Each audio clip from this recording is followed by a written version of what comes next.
नमस्कार दोस्तों, मैं सीएम मनोज गुप्ता स्वागत करता हूं आपका हमारे YouTube channel all about taxes पर।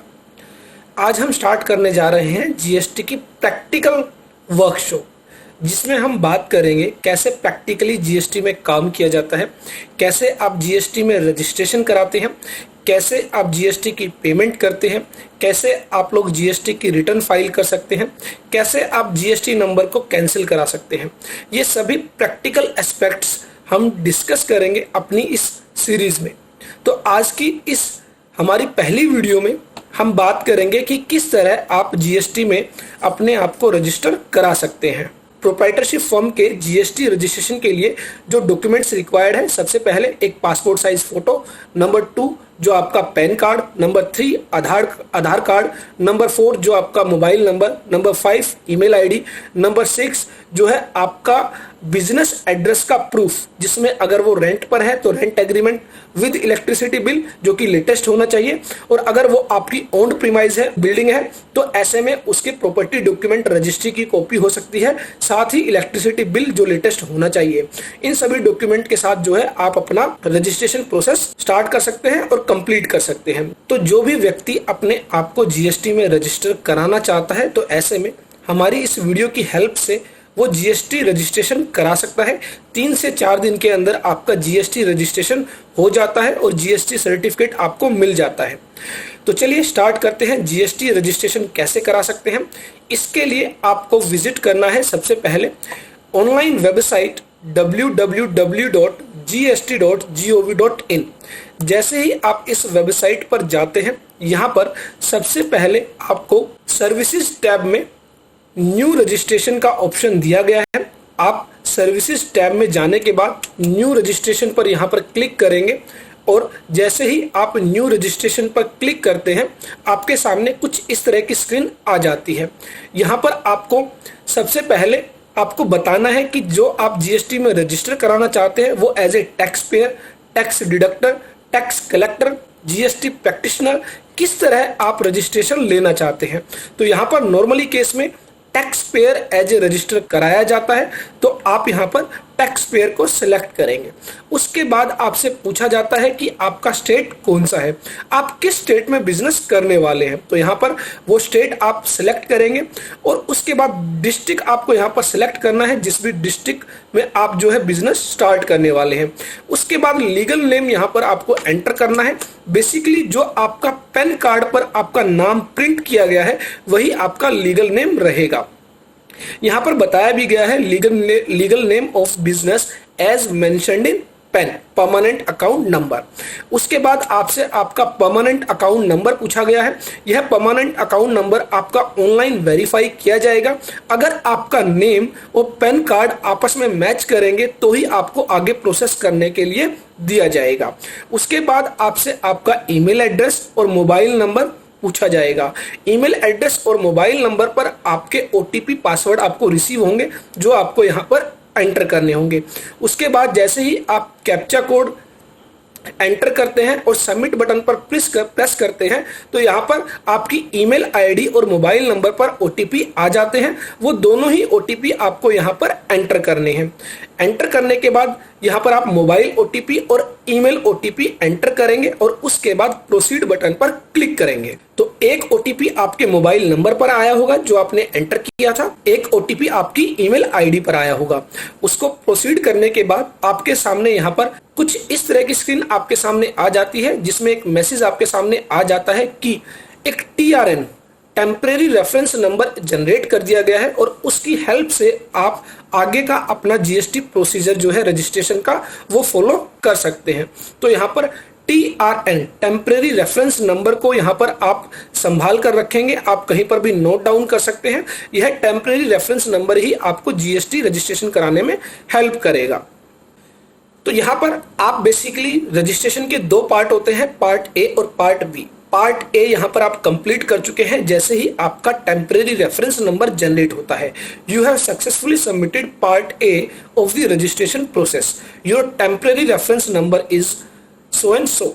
Using this temporary reference number, you can access the application from my saved application and submit on GST portal. Part B of the application form needs to be completed within 15 days. तो यहाँ पर आपको 15 दिन का समय दिया जाता है पार्ट बी फिल करने के लिए। तो उसके बाद आप यहाँ पर प्रोसीड बटन पर क्लिक करते हैं। प्रोसीड बटन पर क्लिक करने के बाद यह विंडो आपके सामने आ जाती है, जिसमें आपको अपना टेम्परेरी रेफरेंस नंबर यहाँ पर सबमिट करना है जो अभी आपका जनरेट किया गया था, और कैप्चा कोड आपको यहाँ पर एंटर करना है, और उसके बाद आप यहाँ पर प्रोसीड बटन पर क्लिक करते हैं। एक ओटीपी आपके ईमेल आईडी और मोबाइल नंबर पर आपको रिसीव होगा, वह ओटीपी आपको यहाँ पर एंटर करना होगा, और उसके बाद आप आगे की प्रोसेस कर पाएंगे। जितनी बार भी आप यहाँ पर लॉगिन करेंगे, जितनी बार भी आप टीआरएन के जरिए आगे प्रोसीड करेंगे, आपको ओटीपी से वेरीफाई करना होगा। वह ओटीपी आपकी ईमेल आईडी या मोबाइल नंबर दोनों पर ही प्रोवाइड किया जाता है। उसके बाद माई सेव्ड एप्लीकेशन आपके सामने आ जाती है, जिसमें आपको दिखाया गया है form number GST REG 01, form description, application for new registration. Expiry date यहाँ पर 15 दिन का जो समय दिया गया है, उसके बाद आपका यह जो है फॉर्म एक्सपायर हो जाएगा अगर आप इसको सबमिट नहीं करेंगे। तो यहाँ पर आपको एक्शन बटन पर क्लिक करना है। जैसे ही आप एक्शन बटन पर क्लिक करते हैं, कुछ इस तरह की विंडो आपके सामने आ जाती है। तो जैसा कि आप यहां पर देख पा रहे हैं, application type new registration, due date to be completed 28 मई 2020 तक हमें यह रजिस्ट्रेशन प्रोसेस कंप्लीट करनी है, और प्रोफाइल यहां पर 4% आपको दिखा रहा है। दैट मीन्स आपने अभी तक जो वर्किंग की है वो सिर्फ 4% है।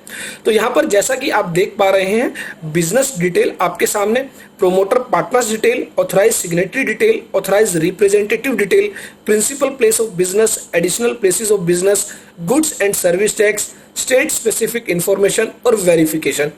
9 टैब आपको यहां पर दिए गए हैं, और इन 9 टैब को आपको फिल करना है, और उसके बाद आपकी रजिस्ट्रेशन प्रोसेस कंप्लीट होगी। तो यहां पर सबसे पहले हम बिजनेस डिटेल को फिल करते हैं।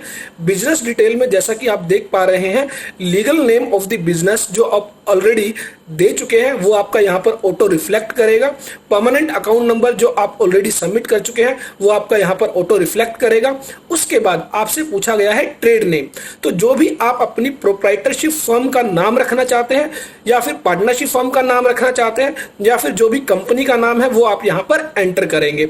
उसके बाद कॉन्स्टिट्यूशन ऑफ बिजनेस आपसे पूछा गया है कि आपका बिजनेस किस तरह का है, क्या कोई प्रोप्राइटरशिप फर्म है, पार्टनरशिप फर्म है, कंपनी है। तो ऐसे में आपको यहां पर एंटर करना है। हमारे केस में हम यहां पर प्रोप्राइटरशिप फर्म का रजिस्ट्रेशन करा रहे हैं। उसके बाद यहां पर आपसे सेक्टर, सर्कल, वार्ड, यूनिट्स आपसे पूछी गई है, जो बेसिकली आपकी स्टेट जुरिडिक्शन वार्ड है वो आप यहां पर एंटर करेंगे। और सेंट्रल जुरिडिक्शन के लिए आपको लिंक दिया गया है, यहां से आप सेंट्रल जुरिडिक्शन आप पता कर सकते हैं। तो यहाँ पर सेंट्रल जुडिक्शन के लिए जैसे ही हम इस लिंक पर क्लिक करते हैं तो एक अनदर वेबसाइट आपके सामने यहाँ पर ओपन हो जाती है, जिसमें आप बेसिकली सबसे पहले जिस स्टेट में आप बिजनेस करने वाले हैं वो स्टेट सिलेक्ट करेंगे। उसके बाद उस स्टेट के अंदर जितने भी जोन हैं वो आपके सामने यहाँ पर आ जाते हैं। जोन के अंदर आप जो कमिश्नरेट है वो सेलेक्ट करेंगे। कमिश्नरेट के अंदर आपको डिवीजन दी गई है और डिवीजन के अंदर आपको रेंज दी गई है। तो आपको अपने एड्रेस, बिजनेस एड्रेस के अकॉर्डिंगली यहाँ पर सभी चीजें सिलेक्ट करनी है और इस तरह यहाँ पर आप देखेंगे कि आप अपनी जुरिडिक्शन का पता लगा लेते हैं। वही जुरिडिक्शन आपको यहाँ पर जीएसटी जो रजिस्ट्रेशन की प्रोसेस है उसमें एंटर करनी है। यहाँ पर आपको अपनी कमिश्नरेट, डिवीजन, रेंज यहाँ पर आपको बतानी होगी।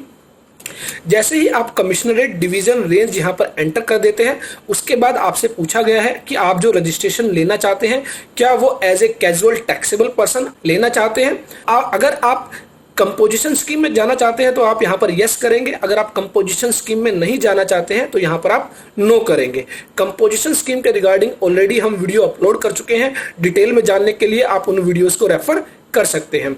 उसके बाद आपसे पूछा गया है कि रीजन टू ऑब्टेन रजिस्ट्रेशन, आपका जो रजिस्ट्रेशन लेने का जो रीजन है वो क्या है। तो यहां पर आपको सेलेक्ट करना है। अगर आपकी जो लिमिट है 20 लाख रुपए की टर्नओवर वो एक्सीड की गई है तो आप ऐसे में क्रॉसिंग द थ्रेशोल्ड ऑप्शन को सिलेक्ट करेंगे। अगर आप एक स्टेट से दूसरे स्टेट में सप्लाई कर रहे हैं तो आप इंटर स्टेट सप्लाई को सिलेक्ट करेंगे। इस तरह आपको काफी सारे ऑप्शन दिए गए हैं। यहाँ पर हम वॉलंटरी बेसिस पर अपना जीएसटी रजिस्ट्रेशन करा रहे हैं, तो यहाँ पर वॉलंटरी बेसिस को हमने सिलेक्ट किया है। उसके बाद आपसे date of commencement of business पूछता है कि आपका बिजनेस कब से स्टार्ट हो रहा है, तो वो यहाँ पर आप एंटर करेंगे। उसके बाद अगर आपके पास ऑलरेडी एग्जिस्टिंग कोई रजिस्ट्रेशन है वैट लॉ के अंदर, एक्साइज के अंदर, सर्विस टैक्स के अंदर, तो वो आप यहाँ पर एंटर करेंगे। हमारे केस में कोई भी एग्जिस्टिंग रजिस्ट्रेशन नहीं है। उसके बाद सेव एंड कंटिन्यू करने के बाद जो है दूसरा टैब आपके सामने आ जाता है, जिसमें जो है प्रमोटर पार्टनर्स की डिटेल आपसे मांगी जाती है। In case of proprietorship firm सिर्फ प्रोप्राइटर की डिटेल आपको यहाँ पर देनी होती है। तो जो भी प्रोप्राइटर रहेगा उसका first name, middle name, last name यहाँ पर आप एंटर करेंगे। उसके बाद उनका फादर नेम आप यहाँ पर एंटर करेंगे। Date of birth, mobile number और ईमेल एड्रेस यहाँ पर आप एंटर करेंगे। तो सभी डिटेल यहाँ पर आप सही से एंटर करें, कोई भी गलती ना करें, कोई भी मिस्टेक ना करें। जेंडर यहाँ पर आपसे पूछा गया है मेल फीमेल, वो आप सही से एंटर करें। उसके बाद डेजिग्नेशन जो स्टेटस है उसमें आप यहाँ पर प्रोप्राइटर एंटर करेंगे। डायरेक्टर आइडेंटिफिकेशन नंबर, बेसिकली जो कंपनीज होती है, कंपनीज के केस में डायरेक्टर आइडेंटिफिकेशन नंबर होता है। प्रोप्राइटरशिप के केस में कोई भी डायरेक्टर आइडेंटिफिकेशन नंबर आपको यहाँ पर एंटर करने की जरूरत नहीं है। उसके बाद परमानेंट अकाउंट नंबर आपका ऑटो पॉपुलेटेड रहेगा। पासपोर्ट अगर आपके पास है तो पासपोर्ट नंबर आप यहां पर एंटर कर सकते हैं। आधार कार्ड अगर आपके पास है तो आप आधार नंबर एंटर कर सकते हैं। रेजिडेंशियल एड्रेस जो भी आपका रहेगा आधार के बेसिस पर आप यहां पर रेजिडेंशियल एड्रेस आप अपना एंटर करेंगे।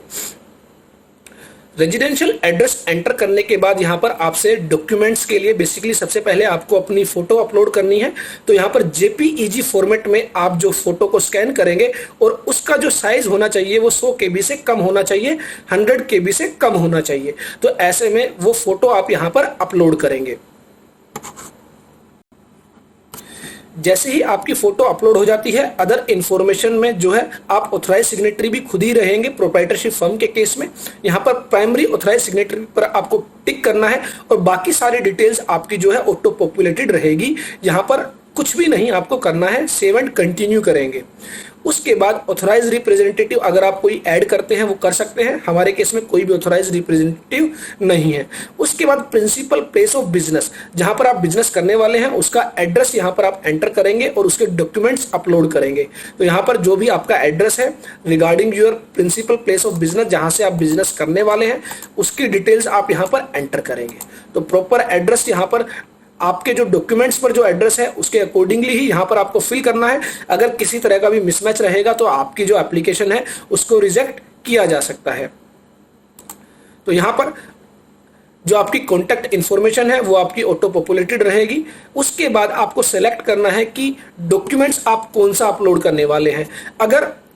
अगर यहाँ पर रेंटेड है आपकी जो प्रीमाइस जो आपने रेंट पर ली है, तो ऐसे में आप रेंट एग्रीमेंट के साथ इलेक्ट्रिसिटी बिल को अपलोड करेंगे। और अगर आपकी खुद की प्रीमाइस है, खुद की बिल्डिंग है, तो ऐसे में आप प्रॉपर्टी डॉक्यूमेंट्स को अपलोड करेंगे जो ओनरशिप के रिगार्डिंग अपलोड किए जाएंगे। और इसके साथ ही आपको इलेक्ट्रिसिटी बिल भी अपलोड करना होगा।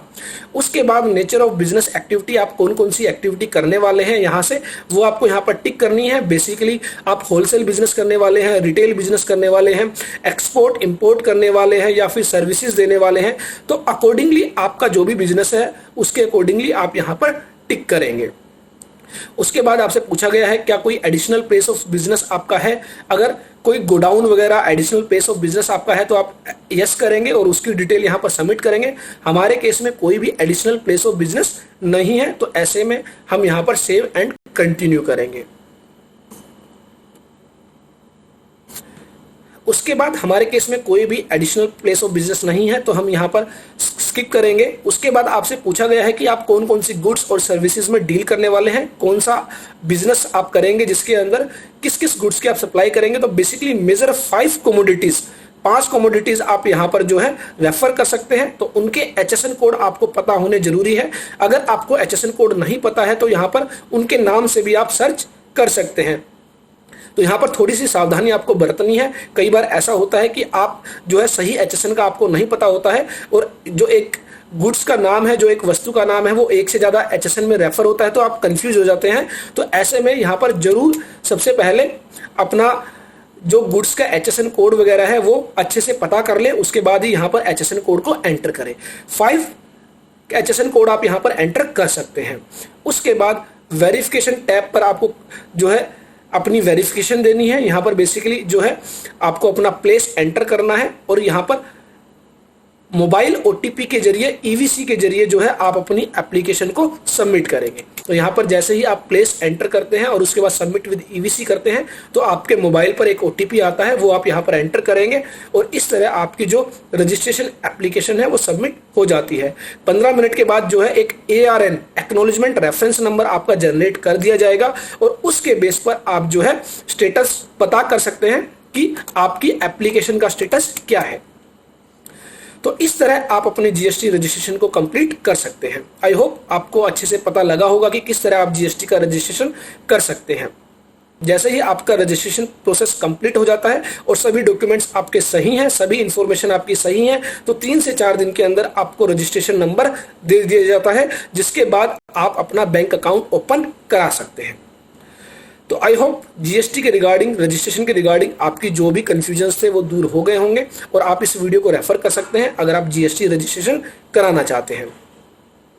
और ढेर सारी वीडियो GST के प्रैक्टिकल एस्पेक्ट्स को लेकर हम आपके साथ शेयर करते रहेंगे। देखते रहिए, लाइक करते रहिए, शेयर करते रहिए हमारे YouTube channel all about taxes को।